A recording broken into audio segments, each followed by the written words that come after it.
Hi എല്ലാവർക്കും നമസ്കാരം. Anu's kitchen വേൾഡിലേക്ക് സ്വാഗതം.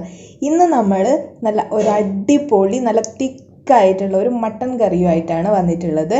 അപ്പോൾ എല്ലാവർക്കും വീട്ടിൽ തയ്യാറാക്കാൻ പറ്റുന്ന രീതിയിലാട്ടോ തയ്യാറാക്കിയിട്ടുള്ളത്. അപ്പോൾ നമുക്ക് പെട്ടെന്ന് തന്നെ ഇതെങ്ങനെയാണ് തയ്യാറാക്കുന്നതെന്ന് നോക്കാം.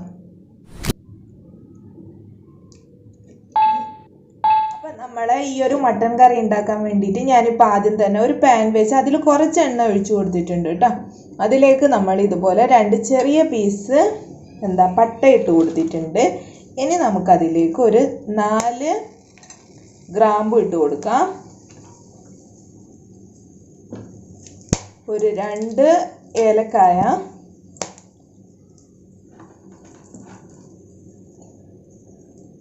ഒരു ടീസ്പൂൺ വലിയ ജീരകം, ഇതാ ഈ ഒരു സ്റ്റാർ നൈസ് അതുണ്ടല്ലോ അതിട്ട് കൊടുക്കാം. പിന്നെ നമുക്ക് വേണ്ടത് കുറച്ച് ജീരകം ഇട്ട് കൊടുക്കണം.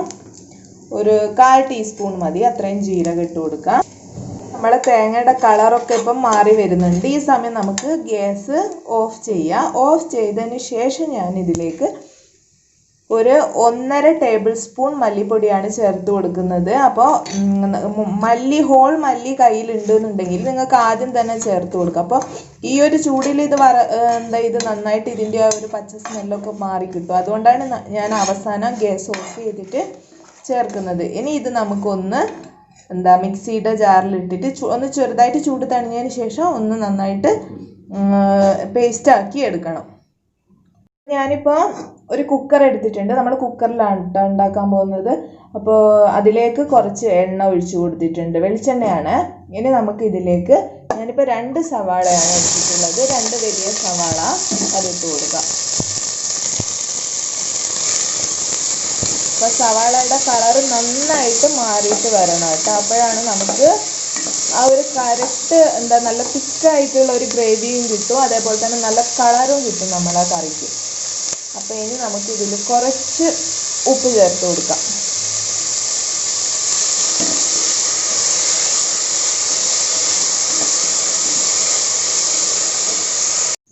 അപ്പോൾ നമ്മുടെ സവാള കണ്ടോ കളറൊക്കെ ഇങ്ങനെ മാറി വന്നിട്ടുണ്ട്. ഇനി നമുക്കിതിലേക്ക് ഒരു 4 പച്ചമുളക് നീളത്തിൽ കട്ട് ചെയ്തിട്ടുള്ളതാണ്, അത് ചേർത്ത് കൊടുക്കാം. അതിൻ്റെ കൂട്ടത്തിൽ നമുക്ക് ഇഞ്ചിയും വെളുത്തുള്ളിയും ചതച്ചെടുത്തതാണ്, പേസ്റ്റ് ആക്കിയിട്ടില്ല, വേണമെങ്കിൽ പേസ്റ്റ് ആക്കാം. അപ്പോൾ അത് ചേർത്ത് കൊടുക്കാം. ഇതിപ്പോൾ ഞാൻ 2 ടേബിൾ സ്പൂണാണ് എടുത്തിട്ടുള്ളത്. അതായത് ഒരു മുഴുവൻ വെളുത്തുള്ളിയും അതേപോലെ തന്നെ ഒരു അത്യാവശ്യം വലിപ്പമുള്ള ഒരു ഇഞ്ചിയുടെ പീസുമാണ് എടുത്തിട്ടുള്ളത്. പിന്നെ ഇതിൻ്റെ ഒരു പച്ച സ്മെല്ല് പോകുന്നവരെ നന്നായിട്ടങ്ങ് ഇളക്കി കൊടുക്കാം. അപ്പോൾ നമ്മളെ വെളുത്തുള്ളിയുടെയും ഇഞ്ചിയുടെയും ഒക്കെ പച്ച സ്മെല്ലൊക്കെ പോയിട്ടുണ്ട്. ഇതിലേക്ക് നമുക്ക് 1/2 ടീസ്പൂൺ മഞ്ഞൾപ്പൊടി ചേർത്ത് കൊടുക്കാം. നമ്മൾ വേറെയുള്ള മസാലയൊക്കെ നമ്മൾ തേങ്ങ അത് ഫ്രൈ ചെയ്തെടുത്തിട്ടുണ്ടല്ലോ, അതിൻ്റെ കൂട്ടത്തിൽ ചേർത്തുകൊണ്ട് നമ്മളിപ്പോൾ മഞ്ഞൾപ്പൊടി മാത്രമേ ചേർക്കുന്നുള്ളൂ.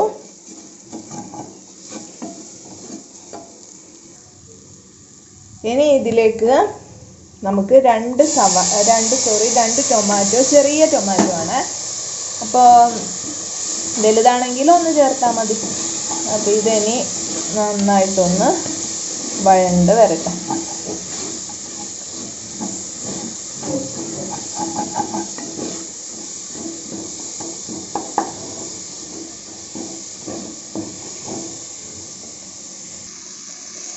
അപ്പോൾ ഇതാ നമ്മളെ മസാല നന്നായിട്ട് റെഡി ആയിട്ട് വന്നിട്ടുണ്ട്. ഇനി നമുക്കിതിലേക്ക് നമ്മളെ മട്ടൻ ചേർത്ത് കൊടുക്കാം. അപ്പോൾ ഞാനിപ്പോൾ 3/4 കിലോ മട്ടനാണ് എടുത്തിട്ടുള്ളത്. അങ്ങനെ ചേർത്ത് കൊടുക്കാം. അപ്പോൾ എല്ലോട് കൂടിയതും എല്ലില്ലാത്തതും ഒക്കെ കൂടെ മിക്സാണ്.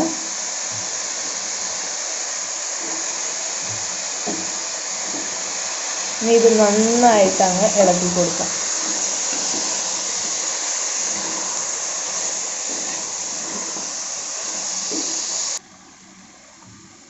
അപ്പം ഇനി ഇതിൻ്റെ കൂട്ടത്തിൽ നമ്മൾ അരച്ച് വെച്ചിട്ടുള്ള ഒരു മസാല ഉണ്ടല്ലോ ഫസ്റ്റ് ഉണ്ടാക്കിയിട്ടുള്ള, അതങ്ങ് ഇട്ട് കൊടുക്കാം.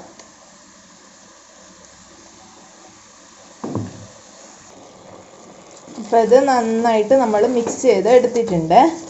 ഇനി നമുക്കിതിൽ കുറച്ച് വെള്ളം, മട്ടൺ വേകാൻ ആവശ്യത്തിനുള്ള വെള്ളം ചേർത്ത് കൊടുക്കണം. അപ്പോൾ ഞാൻ മിക്സിയുടെ ജാറിൽ കുറച്ച് ചൂട് വെള്ളമാണ് ഒഴിച്ചു കൊടുക്കുന്നത്. പച്ചവെള്ളം ഒഴിച്ചാൽ അത്ര ഒരു ടേസ്റ്റ് ഉണ്ടാവില്ല. അപ്പോൾ ചൂട് വെള്ളം ഒഴിക്കാൻ ശ്രമിക്കുക.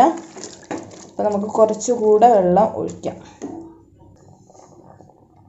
അപ്പോൾ നമ്മൾ ഇത് ഇനി കുക്ക് ചെയ്യാൻ പോകുന്നില്ലല്ലോ. അപ്പോൾ നമ്മൾ ഇത് വേവിച്ചെടുക്കണം. അതേപോലെ തന്നെ നമ്മൾക്ക് ആവശ്യമുള്ള ആ ഒരു ഗ്രേവിയും കിട്ടണം. അപ്പോൾ അതിന് വേണ്ടിയിട്ടുള്ള വെള്ളം അങ്ങ് ഒഴിച്ചു കൊടുക്കാം. പിന്നെ നമ്മൾ തേങ്ങയൊക്കെ ചേർത്തുകൊണ്ട് തന്നെ വെള്ളം ഇല്ല എന്നുണ്ടെങ്കിൽ അടിയിലൊക്കെ പിടിക്കും. അപ്പോൾ അതൊക്കെ നോക്കിയിട്ട് വേണം ചേർത്ത് കൊടുക്കാൻ. അപ്പോൾ ഇനി നമുക്ക് ഇതിൽ ചേർത്ത് കൊടുക്കാനുള്ളത് ഉപ്പാണ്. നമ്മൾ ഉപ്പ് ചേർത്തിട്ടില്ല, സവാള വഴറ്റുമ്പോൾ ചേർത്തതാണ്. അപ്പം നോക്കിയിട്ട് ഉപ്പ് ചേർക്കുക.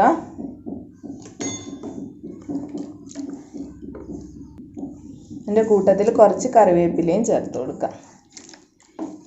ഇനി ഇത് നമുക്ക് മൂടി വെച്ചിട്ട് ഫുൾ ഫ്ലെയിമിലിട്ടിട്ട് 3 വിസിൽ. അപ്പോൾ എന്നിട്ട് നമുക്ക് വെന്തിട്ടുണ്ടോ ഈ ചില മട്ടന് നല്ല വേവ് ഉണ്ടാവും. അപ്പോൾ ഈ ഒരു മട്ടൻ്റെ വേവ് എനിക്ക് കൃത്യമായിട്ട് അറിയില്ല, എന്നാലും 3 വിസിൽ കൊണ്ടാവുമെന്ന് പ്രതീക്ഷിക്കുന്നു. അപ്പോൾ നമുക്ക് നോക്കാം കേട്ടോ. അപ്പോൾ ഇപ്പോൾ ഇതാ 3 വിസിൽ വന്നിട്ടുണ്ട്. ഇതിൻ്റെ ഗ്യാസൊക്കെ പോയിട്ടുണ്ട് കേട്ടോ. വിസിലൊക്കെ കഴിഞ്ഞിട്ടുണ്ട്. ഇനി നമുക്കിത് തുറന്ന് നോക്കാം.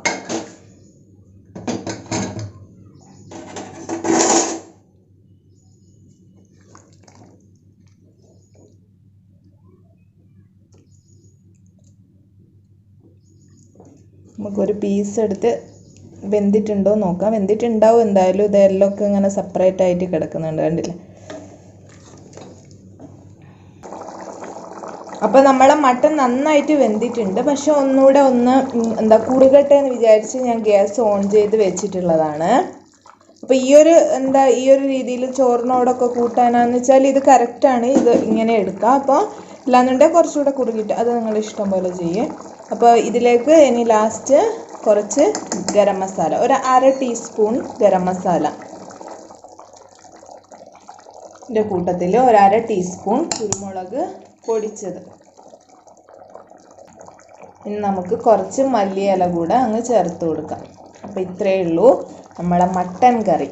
ഇതൊരു ഒരു തമിഴ്നാട് സ്റ്റൈൽ എന്നൊക്കെ പറയാം കേട്ടോ. ഒരു ചെട്ടിനാട് സ്റ്റൈലുള്ള രീതിയിലാണ് ഞാൻ ചെയ്തിട്ടുള്ളത്. അപ്പം നല്ല ടേസ്റ്റിയാണ്. അപ്പോൾ എല്ലാവർക്കും എന്തായാലും ഇഷ്ടപ്പെടും. മട്ടൻ കഴിക്കാത്ത ആൾക്കാർക്കും ഇഷ്ടമാവും. അപ്പോൾ ട്രൈ ചെയ്ത് നോക്കുക. ട്രൈ ചെയ്ത് നോക്കി നിങ്ങളുടെ ഫീഡ്ബാക്ക്സ് എന്തായാലും കമൻറ്റ് ബോക്സിൽ ഇടാൻ മറക്കരുത്. ഈ വീഡിയോ ഇഷ്ടമായിട്ടുണ്ടെങ്കിൽ ലൈക്ക് ചെയ്യുക, ഷെയർ ചെയ്യുക, കൂടാതെ ചാനൽ സബ്സ്ക്രൈബ് ചെയ്യാനും മറക്കരുത്. Thanks for watching the video. By.